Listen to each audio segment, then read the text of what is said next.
Senhoras e senhores, doutores e doutoras, mandaram para o jurídico. E aqui estamos novamente. Esse é o Manda pro Jurídico Podcast, o seu podcast que desjuridica o juridiquês e também o único podcast jurídico que você consegue ouvir até o fim. Eu sou Rodrigo Ávila e naturalmente sigo aqui muitíssimo bem acompanhado de Pedro de Regina e Natália Dias. Como vão? Tudo bem, hoje já estarei o caos no escritório, arrumando arte lá. Não, isso aí tem que ser comentado aqui, Tem que ser comentado, faça as honras então. Nath, como vai?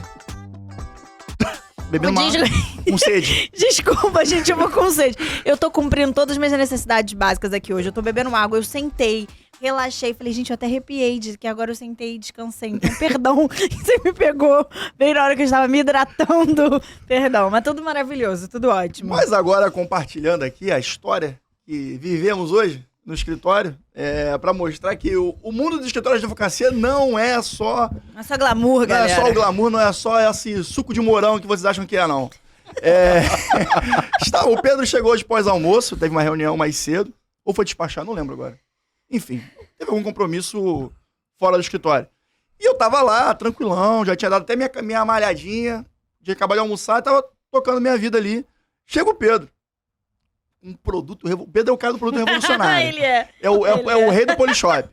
Aí ele chegou lá, a gente tem uma cadeira um pouco mais velha que a gente quer dar uma invernizada nela, vai ficar bonito. Ele comprou um produto, não sei de onde, que inverniza o negócio. Moral da história. A cadeira ficou incrível, de fato. Porém, o escritório tá na cor da cadeira. Tá tudo preto ao redor, tá um caos. Ele irritou a dona Vandinha, que trabalha com a gente. O que aconteceu? Dona Vandinha expulsou a gente do escritório pra limpar o escritório. Quer dizer, ele ficou 20 minutos, fez um ciclo no escritório, o escritório mudou de cor e fomos expulsos. Terminamos o dia trabalhando no apartamento do Qual Pedro. é a lição que tiramos disso, Rodrigo? Enfoque na sua especialização. Exato. Não dê pitaco em áreas que não são de sua especialização. Doutor Pedro de Regina. Nada, pelo contrário, a cadeira é uma Herman Miller, porque Herman Miller patrocina a gente, porque a gente gasta um dinheiro. Todas as cadeiras do escritório são da Herman Miller. São excelentes. A cadeira tem lá 20 anos, a única coisa que ela tava descascando. Eu comprei exato. esse produto na Leroy Merlin, pode me patrocinar também, que eu também já gastei um dinheiro aí com vocês. E aí o produto é, americano, o cara fez uma propaganda desgastada. Eu falei, vou ver se a parada é boa mesmo. Aí ele veio lá pro escritório, passei ele tinta, a Herman Miller tá novinha em folha. Já o escritório nem tão novinho assim. Já o escritório tá bem novo, mas com nova decoração. Vamos agora. Uma desconstrução no escritório. É isso. Gente, esses homens falam gigante, gesticulando. Meu microfone tá assim, ó. Ó, desculpa se o som estiver ruim. Tá? Então agora, Natália, agora que a gente tá aqui nesse momento, temos que dar voz à noiva da semana, não é verdade, Pedro? É isso. Natália vai se casar e antes de a gente entrar numa pauta que tem tudo a ver com esse evento, a gente escolheu propositadamente isso, a gente deixou aqui o canal aberto da noiva Nath pra ela desabafar tudo que ela tem pra desabafar nesse momento. Natália Dias. Gente, acabei de perceber... Vai. Como está sendo a sua experiência na semana do casamento? Afinal de contas, é a primeira vez, esperamos que seja a única também. Uma observação, eu acho que a gente acabou perdendo uma produção de conteúdo que era pergunte para a noiva Nath. Não era pergunte para a responsável do departamento jurídico, não era pergunte para a podcast, era pergunta para a noiva Nath. E aí? Como estou essa semana? Gente, essa semana está caótica. Mas não é essa a recomendação, tá? Noivinhas e noivos de plantão. Todo mundo diz que o ideal é na semana que antecede o seu casamento. No caso, o Rodrigo tá falando da minha festa de casamento. Que eu já casei no civil e eu já fiz um mini wedding do civil. E agora eu estou fazendo esse big wedding, digamos assim. É ficar relaxado, que é a única coisa que eu não estou conseguindo fazer. Mas isso também por conta desses belíssimos aqui do Manda pro Jurídico, que não bastasse a gente gravar uma vez essa semana, a gente vai gravar uma segunda vez por uma razão muito especial. Muito especial. Que a gente ainda não pode contar aqui, né? Não podemos contar, mas está tudo sendo costurado com uma rapaziada bem bacana. Temos, ou seja, novidades, Manda pro Jurídico, evoluindo, subindo montanhas. Mas isso requer o quê, Rodrigo? Dedicação. Acordo de confidencialidade. Acordo de confidencialidade. NDA. Olha ele, calando a linguaruda. Aqui, ó. Calando a linguaruda. Acordo de confidencialidade, não é, Natália? Gente, eu nunca imaginei que eu ia chegar nesse lugar. Como você se sente na semana de casamento? Que eu alcancei aquele lugar de blogueira que você fala, tem coisa boa vindo aí, hein? E aquele negócio que eu sempre falo, aproveita que o muro tá baixo, tá? Porque, quer dizer, já não tá mais baixo se a gente comparar com o ano passado, eu já vou avisando. E, bom, Antes da gente entrar na nossa pauta, a Natália já fez um pequeno desabafo dela. Quer mais alguma coisa para... Afinal de contas, a noiva pode tudo. Você quer desabafar mais alguma coisa aqui na nossa plataforma de comunicação jurídica? Desabafar alguma coisa. Não quero desabafar. Quero dar um depoimento pessoal. Agora, totalmente Maravilhosa. off. Advogada. Você pode tudo. Nossa. Noiva da Maravilhoso. semana. É verdade. Todas as semanas eu posso tudo. Mas o que eu ia falar eu nunca imaginei que fosse casar fazendo festa, usando vestido branco, festona, madrinhas, padrinhos, palheta de cores, decoração. Nunca imaginei. Mas estou achando o processo muito gostoso. Acho muito bom. Recomendo a quem quiser, mas tá um pouquinho na dúvida. Dá esse gás, porque realmente é um momento especial. Eu nem casei ainda, tá, gente? Nem foi a festa efetivamente, mas só esse momento. É muito bom, é muito gostoso. Aproveitar o caminho, né? Aproveitar o caminho, exatamente. Exatamente. É cansativo, principalmente se você faz muitas coisas como eu. Mas é muito bom. Mas o que eu quero falar antes, a nossa pauta é de casamento e é um dos pontos mais importantes que hoje eu acho casamento. Quem já viu outros vídeos da gente falando isso, sabe que a gente trata casamento numa ótica jurídica, que é assim que deve ser, dado que somos, inclusive, manda para o jurídico. Mas hoje quero deixar um recado para a ótica jurídica e social também. Case por amor, que é bom, que é muito bom. Mas antes do amor na relação, tenha amor próprio. A melhor forma de ter amor próprio é ter independência financeira. Porque se você tem independência financeira, você casa se quer e separa se quiser. Porque se você não tem independência financeira, você não separa se você quiser. Então fica aqui o meu recado. Antes de casar, eu trilhei toda a minha independência. Hoje caso, meu marido, amor. Nos vemos no altar sábado. Antes disso, nos vemos em casa. Agora não, já fica chegar. Algumas horas. Daqui a algumas horas. Depois de uma reunião com esses bonitos aqui, claro. Foi mal, Mas ele vai estar se divertindo vendo o jogo do Flamengo. E o Pedro não, coitado. Eu tô aqui entre a cruz e a espada. Ele vai estar trabalhando. Mas é essa a minha lição. E eu tô sabendo que esses fofoqueiros aqui, mais a Beca, vão botar uns frames aí do casamento. Não manda pra Eu queria fazer 2 perguntas pra você, na verdade. Fala. Qual é a sua maior ansiedade agora na véspera do casamento comemorativo, né? Porque, como você disse, já teve o casamento no civil. Então, agora, o que mais te aflige até o casamento? É chegar a hora pra concretizar e finalizar essa etapa? É tropeçar na escada Ou na tem hora do alguma altar? ansiedade que tá ali te incomodando, te afligindo, e quase que eu sacudi na mesa e derrubei ali a água do Rodrigo. Falando. Dá um gole nessa água aí, que senão ela vai Deixa cair eu daqui a tirar. pouco. Cara, engraçado que eu recebi muito esse tipo de pergunta das minhas amigas, das pessoas próximas, gente, que eu trabalhei, tá ansiosa? Muito. É a pergunta, assim, que acho que a noiva pertinho de casar mais recebe. E aí, num dado momento, antes de fazer uma análise muito clara, eu falava assim, não tô ansiosa. Só que eu comecei a ver que eu tava falando, eu já falo rápido, eu já penso rápido, Sim. né? Que tava parecendo que eu tava tomando uma cartela de Venvance a cada hora. Sabe quando você percebe que você tá Com um muito... cafezinho. Com um cafezinho. Sabe quando parece que você tá muito acelerada? Aí eu percebi que a minha ansiedade se manifestou nessa toda essa aceleração, que já é meu natural. E aí, nesse momento, potencializou. Mas, respondendo objetivamente a pergunta, a minha ansiedade... Eu não tenho tanta ansiedade de chegar na festa, porque, como eu falei, de verdade, eu tô achando todo esse percurso é muito gostoso, assim. Eu vou ficar órfã de ser noiva. Eu gostei desse climinha de ser noiva. Mas eu acho que eu não tenho uma ansiedade específica, assim. É tudo muito bom. Então, assim, eu não tenho um medo específico, uma vontade específica. Eu tenho muita vontade de ver o casamento materializado. Porque quem faz um casamento dessa maneira como eu tô fazendo, você contrata vários fornecedores, a gente vai falar disso. Então, você tem ali o 3D da festa, Então, eu tenho vontade, assim, e aí? Beleza, como é que vai ser na hora que eu chegar lá? É uma curiosidade, assim, de materializar a situação. E a segunda pergunta é: qual foi o contrato que te deu mais trabalho?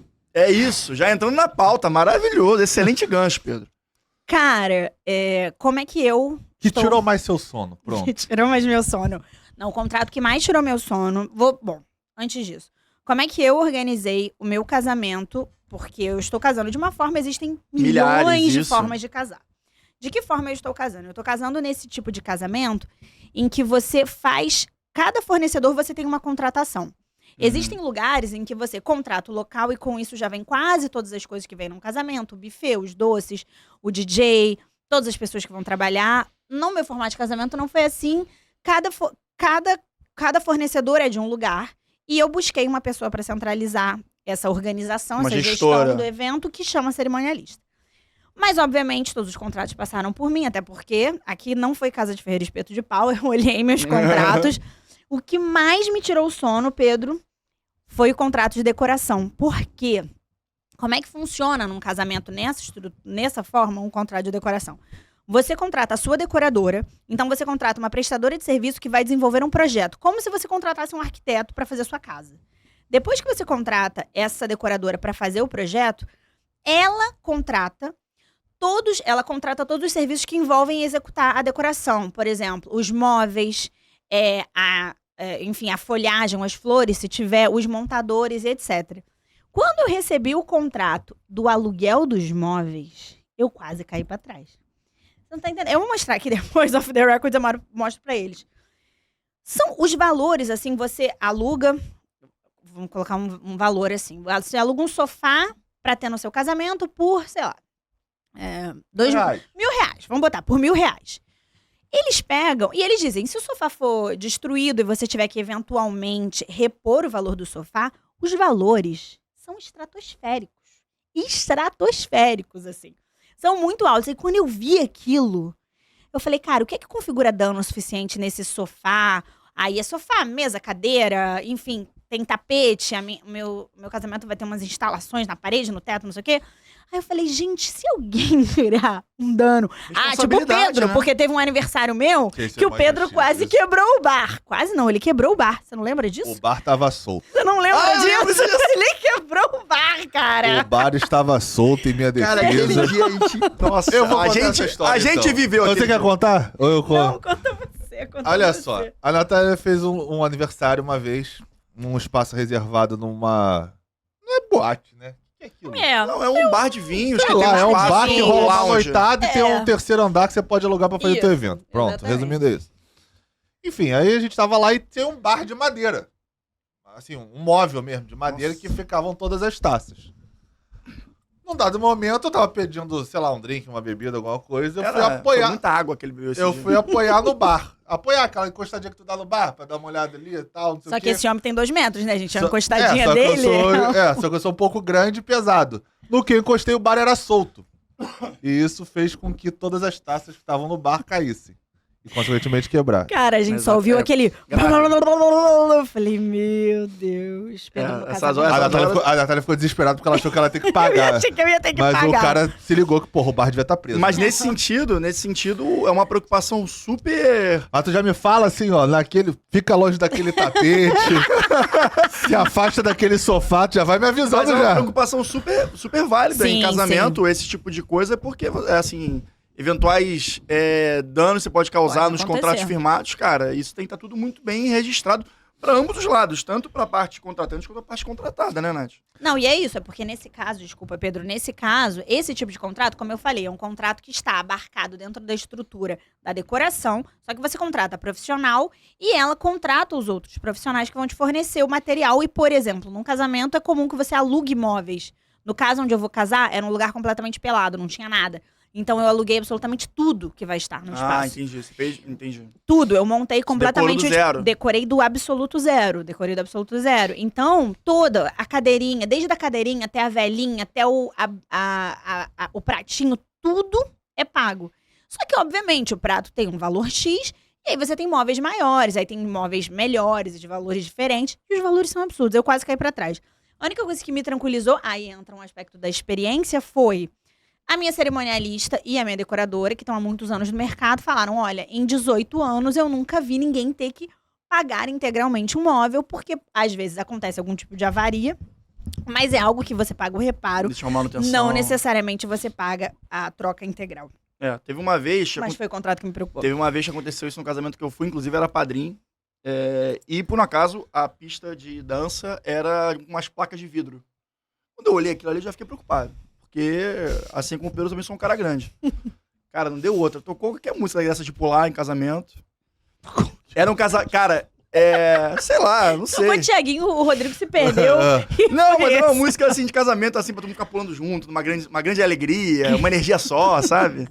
E aí pulamos. Só que eu tava do lado de um amigo que consegue ser maior que eu. Nossa. Pulamos juntos, quebramos uma das placas de vidro da pista.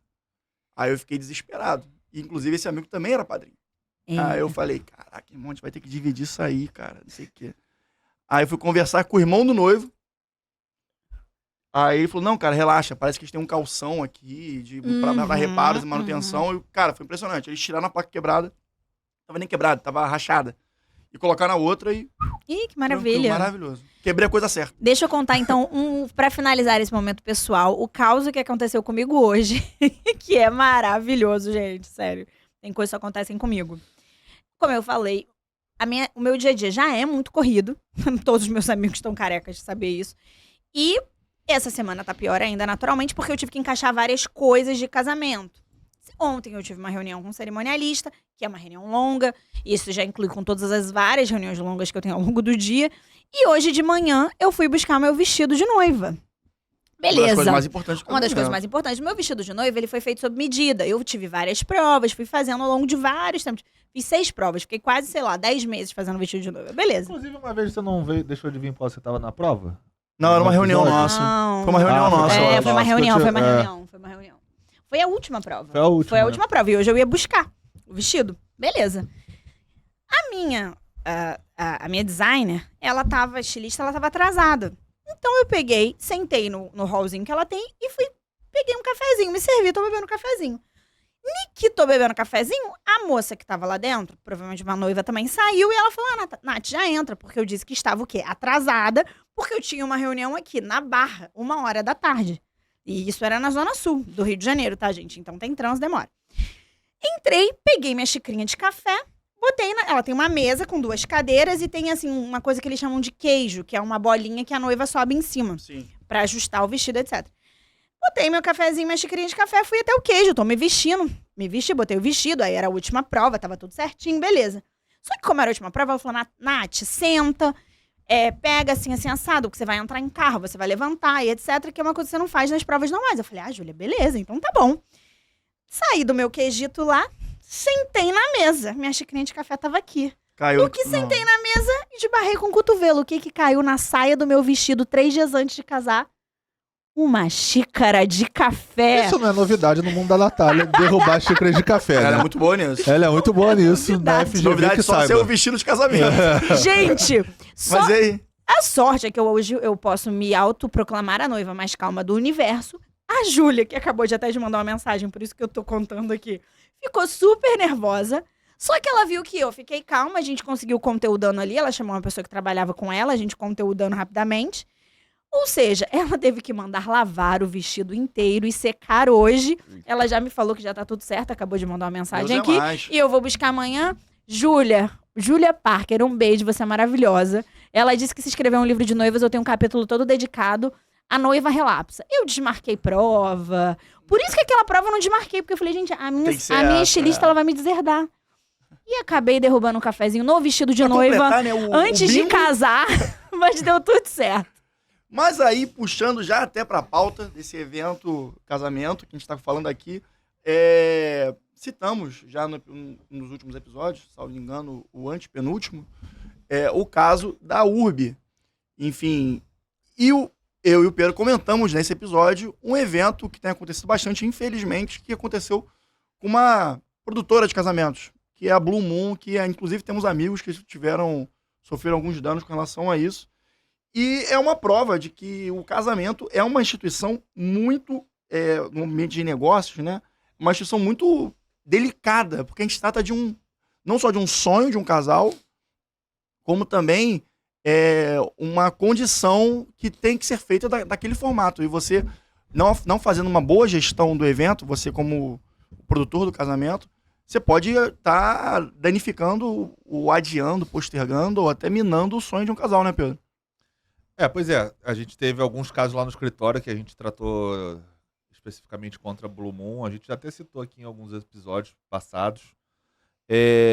Existem várias formas de contratar. A Natália mesmo já estava falando isso aqui no começo do episódio.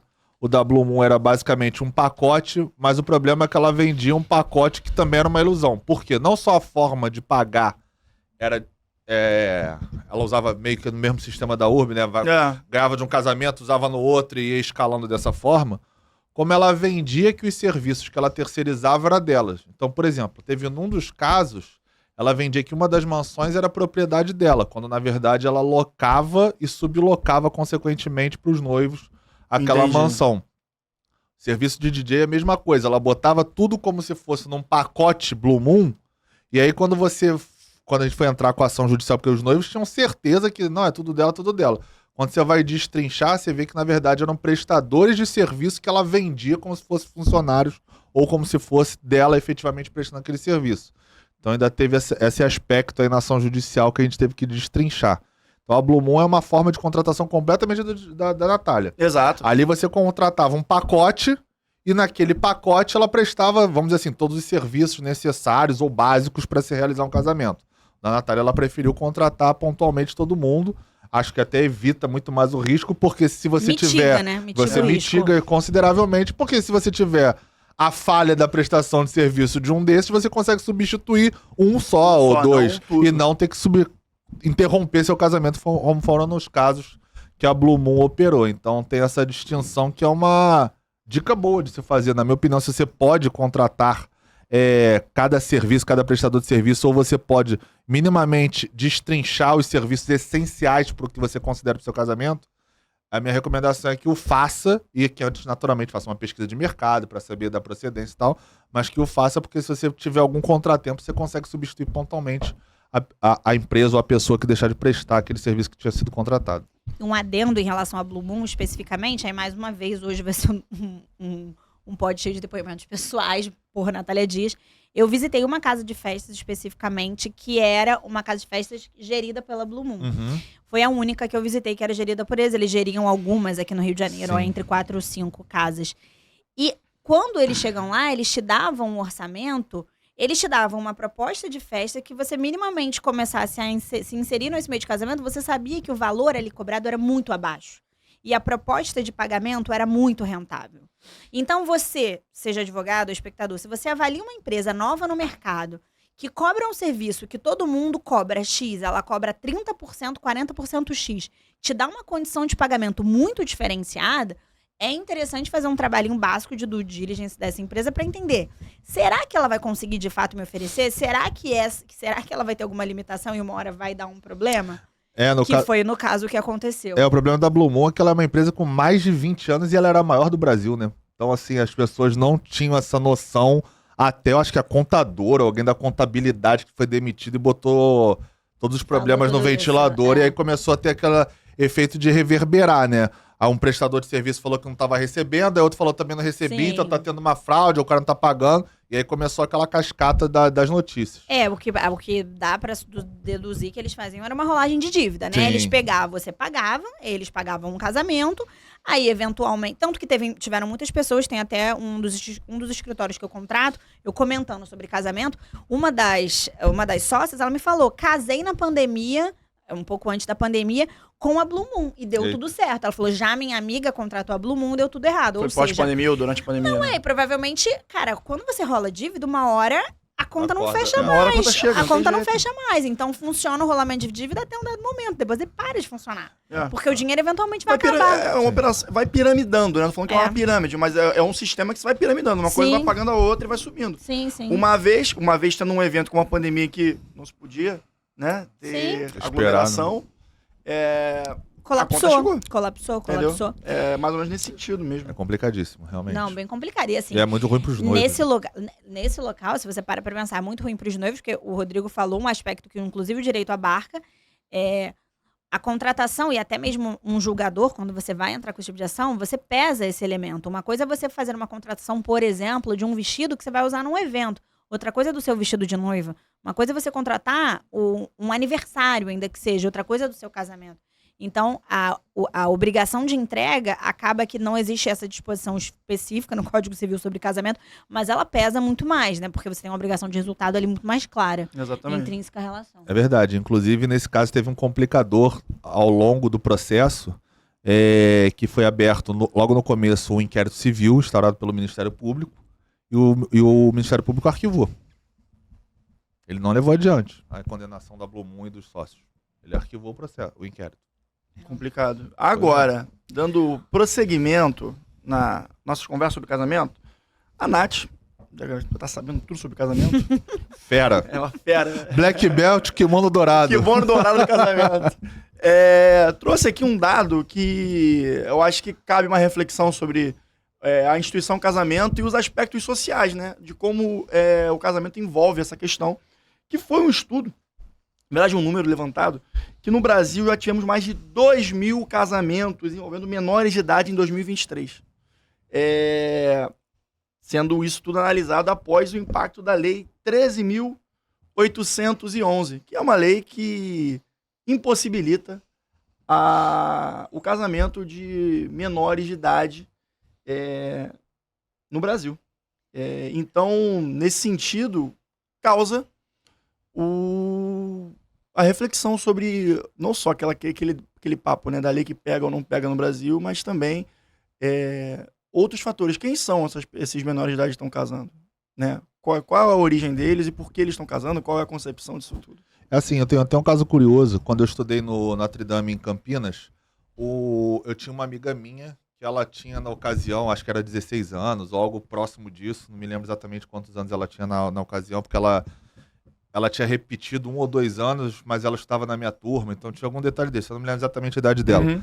Mas ela tinha um namorado, e aí o pai dela, que é advogado, a mãe dela era advogada, acho que era o pai dela, eles queriam emancipá-la para ela poder casar. Uhum. E dar os direitos para ela lá de emancipado. Então eu lembro que foi a primeira vez que eu ouvi sobre isso, e eu lembro de chegar em casa e falar: o que é emancipar pro meu pai? Me explica aí o que é isso, tá acontecendo isso lá na minha escola, tal, com a Clara, o nome dela e tal. E aí, o que isso quer dizer? Quais são as implicações disso? Obviamente não falando assim, quando na época eu tinha, sei lá, 14, 15 anos, mas assim, Claro. querendo saber quais eram as implicações na vida dela dali pra frente e jurídicas, né? Dela, tipo, ser emancipada, casar. E aí meu pai explicou assim, obviamente de forma rasa pra mim, na ocasião, falando, ela vai... É como se ela virasse adulta, mesmo não tendo completado a maioridade. Basicamente isso. E até para evitar, inclusive, uma abordagem rasa, a lei fala que é impossível casamento de pessoas com idade abaixo da idade núbil no Brasil. O que é a idade núbil? É entre os 16 e os 18. É como se fosse um direito a voto também, uma pessoa que está na idade núbil pode. E o casamento também existe essa possibilidade. Mas um tema que eu acho que é importante é entender que casamento e o direito das famílias, como diz a Maria Berenice Dias muito bem, atravessa certos temas que ultrapassam o direito, né? Como questões sociológicas, psicológicas e etc. E nesse caso, mostra-se que a cada ano a mais que você faz, você completa, se aproxima da formação completa no ensino médio, diminui em 6% a chance de você se casar. Ou seja, o impacto da educação no casamento durante a menoridade. Então, assim, eu acho muito complicado e sou radicalmente contra criança, no fundo é criança, casar. Sim. Assim, eu acho que não tem nenhuma justificativa que você vai me dar que eu vá considerar que aquilo tem que acontecer. E não pode esperar a criança completar 18 anos. É adolescente e tal. Assim, eu não consigo visualizar nada que me faça, que me convença de que é necessário haver um casamento antes da maioridade de alguém.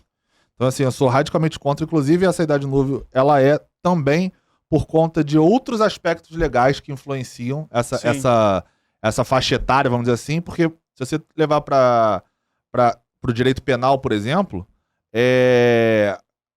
menor de 14 anos, qualquer relação sexual é considerada como estupro de vulnerável. Exato. Independente se teve, entre aspas, o consentimento daquela criança ou não. Então, assim, existem outras implicações que dentro de um casamento isso naturalmente vai ocorrer, né? Que você tem que considerar dentro do direito brasileiro. Ou você muda tudo, como é que está sendo hoje entendido o direito, principalmente na esfera matrimonial das famílias, ou então da forma com que está sendo feito com esses números, que são números consideráveis. São 13 mil pessoas, você falou? 13 mil casamentos? Não, são 2 mil casamentos. Você está falando de 2 mil crianças, querendo ou não, menores de idade, casando. E sabe-se lá com que condições esses casamentos foram estabelecidos. Casamentos em 2023, ou seja, até maio. Ou seja, 2022 não está nessa estatística, 2021 e aí vai. Então, assim, eu sou radicalmente contra esse tipo de casamento. Acho que se a gente que é adulto casa e descasa, se divorcia, separa, erra, mas que só uma criança, né? Então, assim, eu não consigo ver nenhum fundamento que me convença do contrário nesse sentido. Não, e aí a gente... Desculpa, Nath, quer falar? Não, que eu ia, na verdade, ia falar, acho que vocês já exploraram bem esse tema, mas o que eu ia falar é que, assim, o casamento, ele tem um aspecto muito cultural, né? Hoje em dia, na cultura, na nossa cultura ocidental, casa-se principalmente por amor, por vontade das partes, ou, e aí, obviamente, análise casuisticamente, podem ter pessoas que casam por outras razões. Mas isso é hoje na nossa cultura...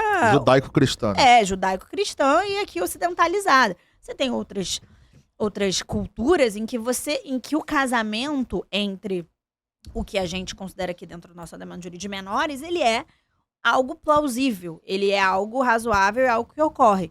Mas, ainda assim, eu concordo completamente com o Pedro de que eu não vejo sentido ou razão ou justificativa para duas crianças casarem. De fato, não existe, não consigo enxergar de forma nenhuma. Eu acho até que esse tipo de matéria assim, me chama atenção. Mas aí você vê o recorte cultural do Brasil. Por isso que eu quis trazer o aspecto da cultura. Porque a gente ainda está assim, num universo cultural em que há espaços e há locais com esse tipo de casamento. E que tipo de cultura está se construindo nesses locais, entendeu? E quando você falou que o direito... ele atravessa outros elementos, na verdade, eu acho que é o contrário. Os elementos se constituem e o direito vem para conseguir entender e trazer para algum nível de ordem, dar uma roupagem para o que já ocorre. E eu acho que sim, cabe ao direito, em algum nível, coibir determinados atos, como esse casamento entre menores, não vejo sentido. Pior ainda quando não são entre menores, né? É contra um menor e um adulto, por exemplo. Aí eu acho que é mais grave ainda essa situação. E aí, fazendo o adendo, quando há um maior de idade e uma menor de idade, normalmente a pessoa menor de idade é uma mulher, né? Então tem fatores ali de questão de construção de sociedade que a gente está conversando que são gritantes. Dá para tirar conclusões bem simples sobre a sociedade que a gente vive, né? E é isso que eu falo, que também é um fator cultural, porque hoje em dia, em 2023, na nossa sociedade ocidental judaico-cristã, é muito casamentos entre menores e homens, ou mulheres mais velhas, ou entre dois menores, é algo discutível e normalmente olhado com não é por aí que a gente tem que seguir. Mas, em dado momento, esse tipo de casamento já foi comum, como em outras culturas até hoje é. Então, sim. Eu tô falando, sim, sob o ponto de vista da legislação brasileira, né? Sim. Acho que, assim, eu acho que até de amadurecimento social, porque, assim, qual é o sentido de uma criança ou bem jovem, adolescente, casar com um adulto? Tem que ter, obviamente, uma questão de persecução patrimonial. Pra mim, não há dúvidas. Em regra, vai ser... Não que eu tô falando que a pessoa... o adolescente casa por interesse, não é isso, mas eu acho que tem que ter algum interesse que faça sentido juridicamente para duas pessoas casarem dessa forma. E agora, gente, tem mais um tema que a gente trouxe que eu acho que tá cada vez mais latente. Toda hora a gente vê uma temática dessa nesse sentido, que é famílias multiespécies. Vocês conseguem pensar o que é? Então, família multiespécie é quando envolve-se um pet numa relação familiar. E o Tribunal de Justiça de Santa Catarina definiu em discussão que os cães serão, o debate de guarda de cão, enfim, até eventuais pensões alimentícias para os pets, serão tratados em varas de família. Veio um caso, né, o paradigmático para tratar esse tema, e na 7ª Vara de Justiça Civil do Tribunal, decidiu-se que um tema que uma vez foi trazido o tema, o juiz responsável vai ser da vara de família. E o debate existe se no Tribunal de Justiça, uma vara civil ou uma vara de família. Afinal de contas, pet é considerado ser vivo? É coisa? Como é que a gente pode tratar isso juridicamente? Pedro, Natália. Assim, o que a gente considera é como se fosse uma pessoa, um ente da família. Isso. Mas juridicamente é coisa. Então, assim, você compra um cachorro, o cachorro não é teu escravo, então tu vai comprar ele, tu vai comprar um animal, tu compra um boi, tu compra um gato, tu compra qualquer animal, ele é considerado coisa sob o ponto de vista jurídico. Se entrar no Código Civil, é considerado como coisa. Então, a partir do momento que você determina por uma decisão do tribunal de segunda instância, Tribunal de Justiça de Santa Catarina, que vai ser tratado no bem de família, você está tendo uma série de implicações legais. Assim, eu e a maioria das pessoas hoje caminha numa construção de que é complicado você chamar de coisa, porém também, juridicamente falando, é muito complicado você tratar como um ente da sua família. Por quê? Daqui a pouco vai estar envolvendo sucessão, o cachorro vai poder herdar a sua casa, né? Porque se você começa a ir por esse caminho, você começa a tratar de outros direitos que talvez nessa ação tenham sendo discutidos, mas você está discutindo, por exemplo, pensão. Você está discutindo guarda. Você está comparando o seu cachorro ao seu filho. No fundo é isso. Você está substituindo a figura de um filho para um cachorro.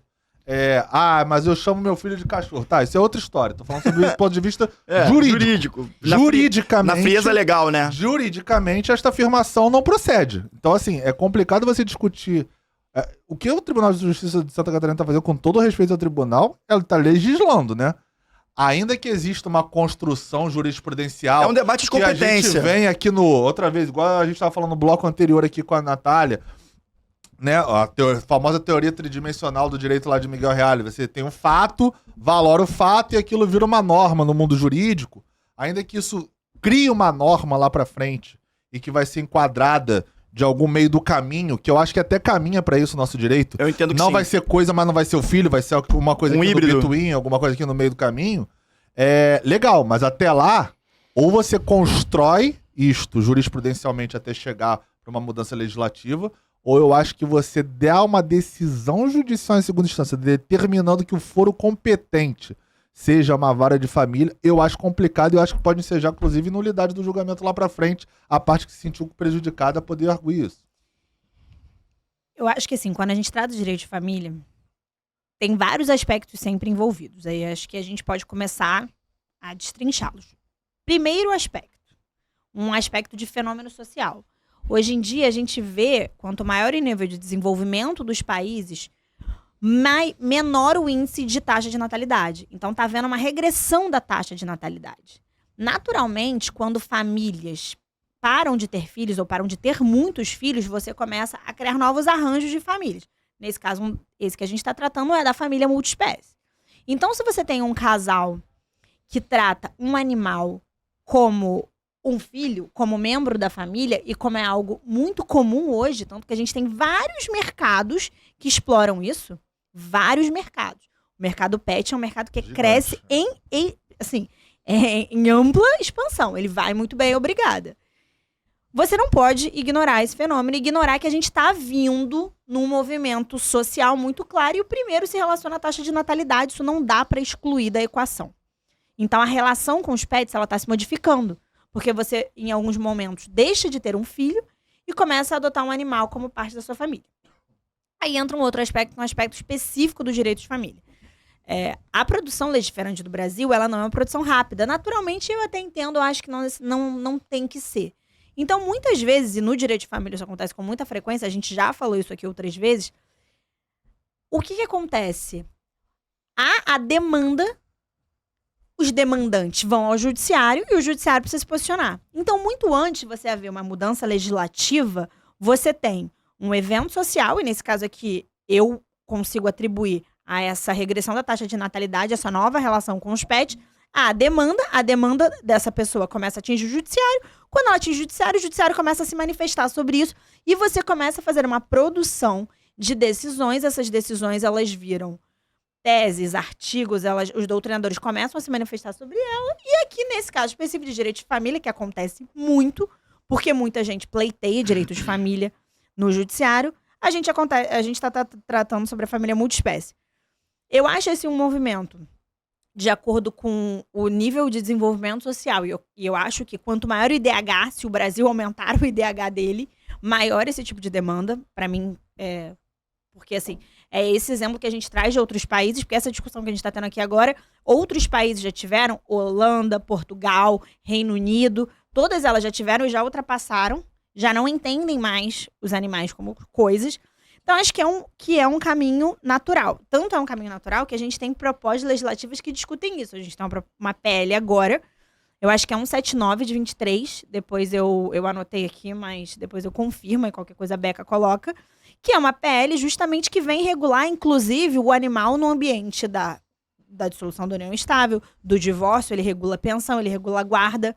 Eu acho que faz sentido, eu acho que a gente vai chegar nesse lugar, porque inequivocamente famílias multiespécies se dissolvem, e quando elas se dissolvem, elas têm que regular essa dissolução. E é sim muito comum pessoas que têm o convívio com o animal, queiram manter aquele convívio. Então, se uma pessoa mais instruída ou com mais acesso, ela pode eventualmente pleitear uma guarda. Sim. E é também comum, porque se você tem os custos de um animal eventualmente pode custar caro, dependendo da vida que você queira oferecer a ele, em nível de acesso a veterinário, ração, ou, enfim, alimentação que você dê para ele. É caro, custa caro. Você queira dividir aqueles custos, uma vez que a guarda eventualmente pode ser guarda compartilhada, se a gente estiver tratando de fato de uma guarda multiespécie.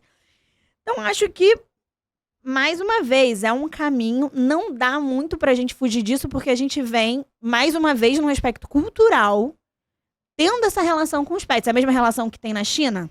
É a mesma relação que tem na China. Não é algo que vai ser discutido lá agora. Mas eu acho que no Brasil, em vários países ocidentais, mais uma vez, usando esse aspecto cultural, não dá pra dissociar direito e cultura, é tudo uma coisa só. Acho que vem para ser regulado. Eu acho que muito rapidamente isso vai estar regulamentado via legislação. Inclusive, já tem uns anos, desde 2017, você pode... Eu acho que o Pedro já fez essa pílula aqui, salvo engano. Não já fez? Que você pode fazer o registro... Você pode fazer o registro do seu pet no cartório. Sim. Desde 2017, quem foi pioneiro, que foi aqui o Rio de Janeiro, você pode fazer o registro do seu pet em cartório. Ou seja, isso em 2017. Não, e é importante frisar que Há 6 anos atrás. essa decisão, que na verdade é um conflito de declínio de competência, né, tanto da vara de família quanto da vara civil, vem através de um caso referência, a decisão da Câmara Civil, vem de um caso referência do STJ, que estava debatendo-se a pensão alimentícia dos pets, que era algo em torno de R$600. Mas a questão aqui não é a monta financeira que a gente está debatendo justamente que caminho o direito das famílias está traçando nesse momento com relação aos pets. Então, como a Nath bem disse, é uma evolução que vem através de uma construção social brasileira. Afinal de contas, o direito acaba tendo aspectos sociais dos países, né, dos estados. E de outros países também, porque cada um na sua... Porque já tem os países na vanguarda dessa discussão. Sim, mas cada um na sua dinâmica geográfica ali, específica. E acredito que esse caso aqui pode dar muito pano pra manga, porque... Enfim, vai acabar virando uma referência para outros julgados, etc. Assim, eu acho que já passou da hora da gente regular, tirar os pets como coisa. Porque ninguém os trata mais assim já tem muito tempo. Uhum. Então isso é um ponto pacífico. A minha questão do debate foi a forma com que o tribunal fez isso, de Santa Catarina, entendi. né? Porque você fazer esse declínio não é o conteúdo, é a de forma, competência, né? Qual é o fundamento legal para esse declínio de competência?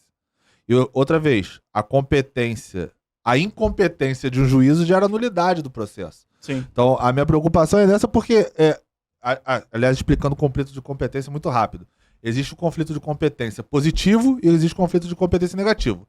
Positivo é quando 2 juízos se declinam competentes para julgar aquele caso. Vamos dizer, nesse caso especificamente, que o juízo de família dissesse que... o juízo lá dissesse, não, eu sou competente para julgar, e o civil dissesse a mesma coisa, eu sou competente para julgar. Então, 2 juízos entendem que são competentes. E o negativo é quando os 2 entendem que não são competentes. Ou seja, não sou eu de juízo de família, não sou eu juízo civil, sei lá, sou eu juízo ambiental. Não sei nem se existe isso no organograma do Tribunal de Justiça de Santa Catarina, mas seria alguma coisa nesse sentido. Então, existem esses 2 tipos de conflito de competência. Nesse caso especificamente, o cuidado que tem que se ter, se não chegar ao acordo naturalmente às partes, é que a que se sentir prejudicado pode decretar a incompetência do juiz para poder anular a causa. Claro. Então, assim, essa é uma discussão jurídica que poderá chegar lá em cima para ser discutido. Agora, eu acho sim, concordo que a gente tem que regular, eu acho que a gente já passou dessa hora, mas tem vários aspectos que me preocupam. Eu acho que, assim, estabelecer guarda é fácil. Estabelecer ali um valor mensal a título, entre aspas, de pensão seria mais complicado. Mas eu fico pensando outros aspectos aqui. Por exemplo, eu tenho um cachorro. Famosa bagunça. Grande bagunça. Eu comprei a bagunça se eu começar, por exemplo, a namorar ou casar com uma pessoa hoje, eu comprei a bagunça anterior a essa relação.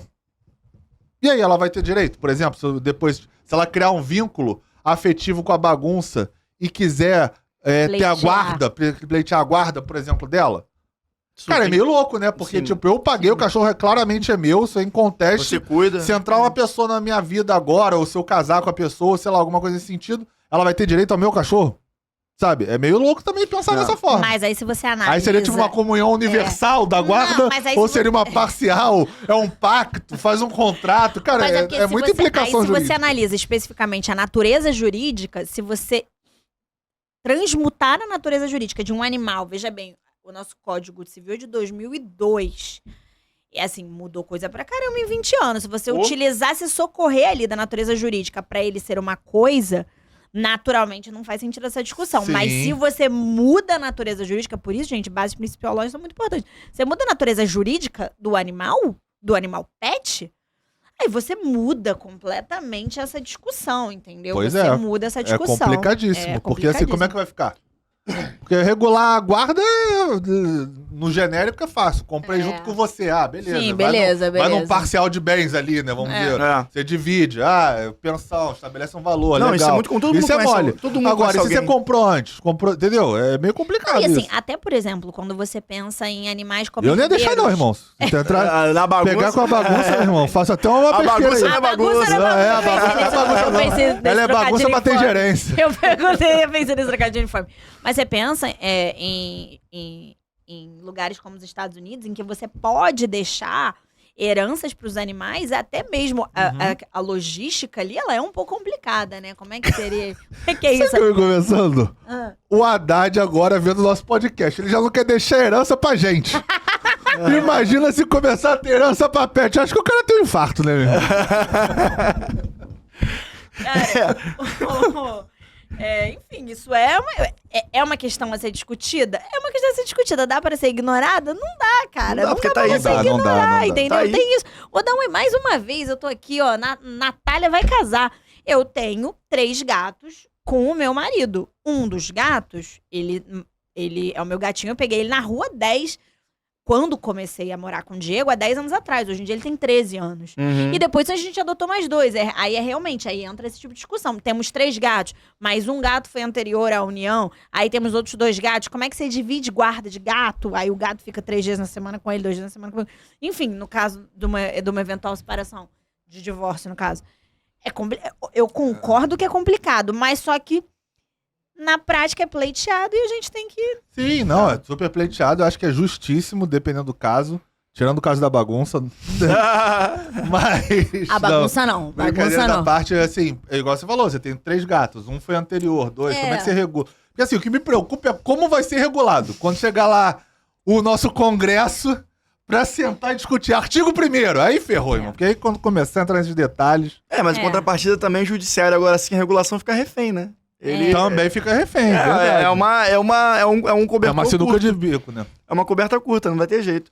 Mas agora que você falou lá atrás, a questão do regime de bens, me trouxe um gancho do nosso último tema jurídico, que eu acredito que talvez seja o mais...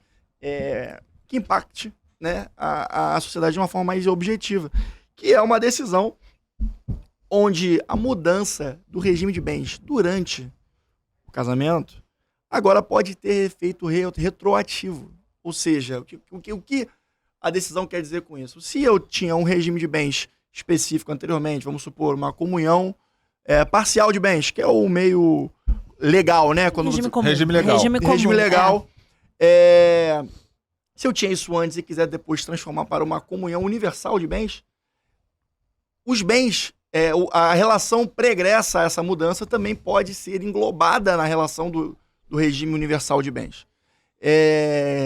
Traz-se muitos efeitos, né, gente? E caiu o telefone do Pedro. O Pedro falou mudança de regime com efeito textum, que ele já até ficou nervoso. Ele falou, peraí, veja bem, não é bem assim não quero... Mas acaba trazendo muitos efeitos, né? Inclusive no sentido para credores. Aí não pode, né? Se tiver alguma relação... Mas vamos aprofundar isso durante o tema, vai continuar... Não, assim, se você tiver alguma relação creditória, que você vai ter que influenciar no crédito que aquele credor tem a receber seu, aí você não pode mudar o regime que eventualmente prejudique esse crédito a receber do seu credor, porque é fraude, né? Fraude contra o credor. Eu acho que essa decisão, ela é o tipo de decisão que as pessoas veem e aí ela meio que joga pra galera. Mas na realidade, nesse caso específico, aí no caso da STJ faz todo sentido. Porque não havia, era benéfico em relação à coletividade, não trazia nenhum prejuízo, era um consenso e interesse entre as partes. E mais uma vez, reforçando o que o Pedro falou, o que eu tô falando, não trazia nenhum malefício à coletividade. Porque casamento tem efeito público. Sim. Porque se você é casado com comunhão universal de bens ou com separação total, isso há uma diferença, inclusive na hora de você fazer negócios. Então é muito relevante. Aí, nesse caso, como não havia nenhuma questão, nenhum nível de oposição, e eles tinham interesse, é uma decisão que faz sentido nesse universo. É importante frisar que no caso concreto, é que as pessoas pegam a conclusão, na verdade, e jogam como manchete pra, né, ser um clickbait ali, etc. Mas nesse caso, se você observar, era um casal que estava numa separação total de bens e queria transformar a relação para uma comunhão universal de bens. Ou seja, até para o credor é interessante essa mudança ter efeito retroativo. Se ele tinha um crédito com um deles anteriormente a essa questão, ele vai ter mais chance de executar o crédito dele. Mas aí depende, porque você entra numa outra avaliação. Porque, por exemplo, seria ou não oponível? Porque, em regra, vamos dar um exemplo simples. Se, no caso, o marido ele tivesse sido fiador em algum momento, ele independeria da outorga uxória da esposa, porque era um advento de separação total. Se ele fosse um avalista, um fiador de algo. Depois, ela necessariamente tinha que dar aquiescência. Mas só que beleza, depois ela não iria dar aquiescência, porque o fato foi anterior. Sim. E aí você cria uma anomalia jurídica. Sim, total. Então, nesse caso, se você tem alguma Mas você, questão... como credor, você não fica mais mais interessado nessa mudança? Não, porque no caso, ele pode estar invalidando a minha fiança ou o meu aval, entendeu? Porque a esposa, que depois ela entrou como comunhão universal de bens e ela deveria dar a outorga uxória dela, ela foi o evento passado. Na época ela daria ou não daria, mas entendeu? acho que também há a engenharia argumentativa no ponto de vista jurídico para você usar isso a favor do credor também. Eu acho um terreno muito... Sendo o terreno que tem... muito fértil. Eu não vejo como favorável, não, sinceramente. Nesse tipo de cenário, não. Se for um contrato ainda em curso, E é importante frisar também que até a análise da doutrina sobre o tema... inclusive, esse conteúdo veio do IBDFAN, que é uma baita ferramenta para você estudar o direito de família. Traz essa conclusão que, no sentido contrário de uma separação, de uma comunhão universal para uma separação total, podendo afetar a coletividade, terceiros e etc., não seria viável juridicamente. Até porque, como você bem disse, vai estar afetando outros participantes das relações ali que o casal poderia vir a ter, no sentido de crédito ou outra coisa nesse sentido, né, Nath? Isso, gente, mais uma vez, esse episódio eu acho que corrobora uma coisa que a gente já falou outras vezes. O casamento, ele tem uma finalidade patrimonial. Ele é uma sociedade, a sociedade, ela tem cunho patrimonial e não é diferente disso. Porque qual foi o intuito social desse casal ao ressignificar a relação deles em termos de patrimônio e entender uma comunhão universal de bens? Porque olhando a história deles para trás, eles perceberam que eles construíram tudo juntos. Então é uma decisão claramente patrimonial. É claramente para entender que o justo é essa divisão completa, que inclusive pega antes do evento do casamento. E a gente sempre tem que levar isso em consideração. Então, quando você também está falando de patrimônio, você também está falando que você pode dar o seu patrimônio como garantia. Só que quando você é casado, o seu patrimônio não é só seu. Entendeu? O seu patrimônio só é só seu se você estiver casado com separação total de bens. Se você é casado em comunhão parcial ou em comunhão total de bens, o seu patrimônio não é só seu. Se o seu patrimônio não é só seu, você não pode fazer o que você quiser com ele. Claro. Você não pode dar ele em garantia. Você não pode usar o seu nome para avalizar qualquer situação. Porque se você fizer isso, você precisa dar aquiescência expressa e direta da outra pessoa que divide todo o seu patrimônio com você. Então é uma coisa importantíssima. As pessoas, elas chamam a comunhão parcial de bens de regime comum e automaticamente casam nesse regime. Eu acho um regime legal, eu sou uma defensora do regime comum, acho que faz sentido, mas ainda assim ele tem que ser refletido, porque você tem que entender que a partir do dia 1 que você está vivendo, que você se casa, você opta por esse regime, Seu R$100 não é só seu, é 50 seu e 50 da outra pessoa. Exceto só se essa pessoa na comunhão parcial recebeu de herança, Isso, ou doação. ou serão bens adquiridos antes do casamento. Sim, né? sim, aí, sim. aí não comunica. Mas isso também é um problema na comunhão universal. Porque, por exemplo, você estava falando agora da mudança da migração para universal. Então, um exemplo aqui, eu acho que até a gente já falou isso eu já falei numa pílula, a gente já falou em algum episódio. O 977 do Código Civil, por exemplo, ele veda sociedade entre cônjuges que estejam casados na comunhão universal. É vedado. Aí, por exemplo, vamos dizer que esse casal tem uma pessoa jurídica que eles eram na comunhão. Como é que vai ficar essa questão agora? Né? É verdade. Você vai ter que dissolver uma pessoa jurídica, criar duas. Isso vai ser considerado como fraude para a Receita Federal, entendeu? Tem uma série de outras implicações também que tem que ser analisadas quando você faz uma migração de regime como essa. Outra coisa, como eu tinha falado aqui, no comunhão parcial, o que você recebeu antes, o que você herdou, o que você recebeu por doação, não comunica. Se você jogar para universal, comunica. Passa a comunicar. Exato. Então, se você recebeu um bem de herança, de doação, ou outro que você tenha adquirido antes, nesse caso ele tinha um até antes, né? Se eu não me engano, nesse caso aqui que eu tô falando. Tinha Desculpa. Ele tinha um patrimônio anterior que comunicou na migração. Por isso que eles queriam o efeito ex-tunc, não ex-nunc, né? Efeito ex-tunc... Você tá falando anterior à constituição da relação? Ele tinha, se eu não me engano, nesse caso aí que o Rodrigo trouxe, tá até na pauta aí, dá uma olhada aí pra mim, Rodrigo, por favor. Ele tinha patrimônio anterior ao e casamento. O pedido de ser ex-tunc era justamente pra comunicar este imóvel anterior que ele tinha, este patrimônio anterior que ele tinha. Este era o pedido, porque na decisão veio ex-nunc. Pra quem não é do direito, ex-nunc é dali pra frente é o que vale. Ex-tunc vale, inclusive, o que tem pra trás. Gente, então será que ele fez tudo isso só pra não fazer uma doação e pagar? Assim, porque também pode ser a questão de doação entre vivos na constância do casamento, pode ser tido como ilegal, por questão de sucessórias. Enfim, também pode ser. Pode ser um ponto que ali eles tiveram de acordo, até porque eles falam que eles queriam, achavam que tinha participado desde sempre e tal. Eu não entendo muito bem como participou desde sempre, se o imóvel foi constituído antes, mas enfim. É por isso que eu não tava lembrando especificamente desse imóvel antes. Se eles estão de acordo, quem sou eu pra falar o contrário, né? Se tá todo mundo de bem, que mal tem. E quem é o Estado também pra falar se uma vez eles... Aí depende, se eles estiverem fazendo isso pra fraudar uma doação que eles querem, do princípio, aí o Estado conseguindo provar, partir do princípio. Não, eu entendi o seu ponto. Conforme foi provado, né, e analisado pelo juízo, não havendo danos a terceiros... Não é o punível a terceiro, né? Não é o punível a terceiro? Exato. Beleza, não tem... Aí o Pedro trouxe a hipótese de uma sociedade, não é o punível a terceiro? Beleza, Exatamente. entendeu? Dão a fim ali pra eles faz sentido, beleza. Mas assim, chegar no STJ pra discutir efeito retroativo... Eu achei que você trouxe um bom ponto, porque será que nessa ação judicial, por exemplo, o PGE foi citado? Porque seria quem teria sim, exatamente. a legitimidade pra renúncia requerer fiscal, o ITD, né? É verdade. É renúncia, né? Se o PGE assistindo nosso podcast agora achar que foi uma fraude esse casamento, será que ele pode pedir a nulidade do ato? Casal, se isso acontecer, eu peço as minhas mais profundas desculpas em nome do Manda Pro Jurídico Podcast. Então o PGE peticionando agora, com base no Manda Pro Jurídico, vislumbrei a possibilidade de uma simulação. O doutrinador Pedro de Regina... mas de fato, cara, porque realmente, como a Nath já disse, não só nesse episódio, como em episódios anteriores, o casamento acaba importando efeitos que ultrapassam a própria instituição do casamento, né? Muito maior, muito maior. É tudo por patrimônio, cara. É isso. Até o casamento em si, ele é por uma proteção ou não patrimonial. Historicamente, é uma construção de uma relação patrimonial, com né? certeza. Se buscar lá atrás. Com certeza. Então... Lá atrás tinha dote, né? Tinha Imagina, dote. a Natália tem que pagar o dote lá pra casar com o Diego agora. E ele deveria até hoje pagar esse dote pra casar comigo.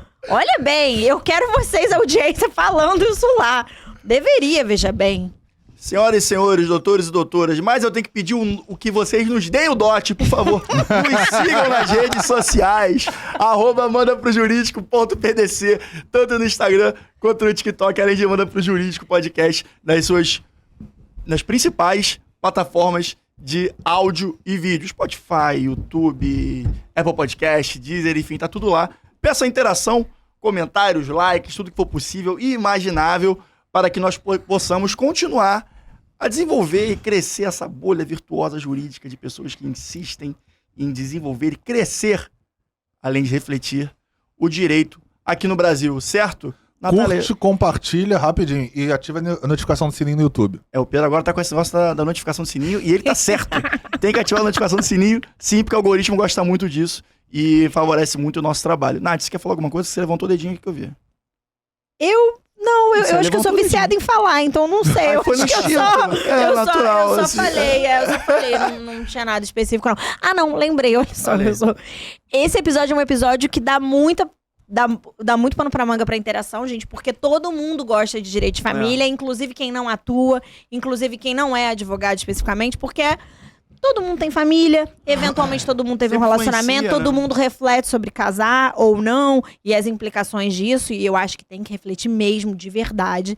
E eu acho legal, interajam com a gente, eu tô no morte do Rodrigo, interajam com a gente, mandem o que vocês acham, os temas que a gente trouxe aqui, a gente também não trouxe conclusão pronta de nada, tem muita coisa interessante. E direito de família é a situação, que hoje em dia você pode estar como comentarista, depois você pode estar ali no meio do balaio, né? Por que não? Porque não é...